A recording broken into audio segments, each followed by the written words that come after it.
Hay mga ka-Hackstyle, alam naman natin na karaniwang ginagawa natin kapag nag-uninstall tayo ng application ay nilolong press lang natin yung application. Nilolong press lang natin yung application tapos pinipindot natin agad yung uninstall, which is hindi po yun yung tamang paraan o proper way para mag-uninstall. Dahil mawawala nga yung application pero may mga data na naiwan yung application, which is nagko-consume siya ng space sa ating cellphone at nagiging dahilan kung bakit bumababa yung phone storage natin. Ngayon, mga ka-Hackstyle, ituturo ko sa inyo yung tamang paraan sa pag-uninstall ng application.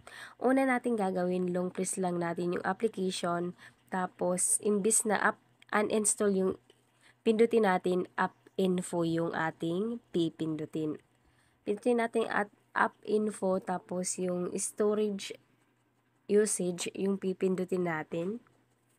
Tapos, makikita natin yung total na size ng application ay 13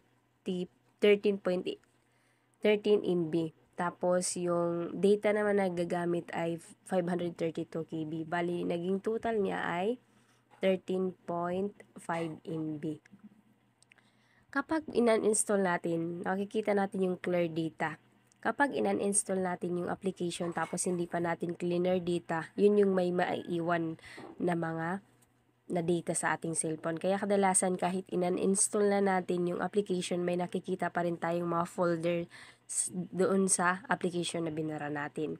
Kaya una natin gagawin, i-clear data natin, pindutin natin yung clear data. Ayan, bumalik na siya sa original size. Yun, doon na tayo mag-uninstall kapag na-clear data na natin. Back na tayo. Tapos, dahil na-clear data na natin, at kapag in-uninstall na natin totally mo, bubura na yung application, wala nang maiiwan sa ating cellphone na data, pwede na nating i-click ang uninstall. Kapag click natin yung uninstall, wala na siya.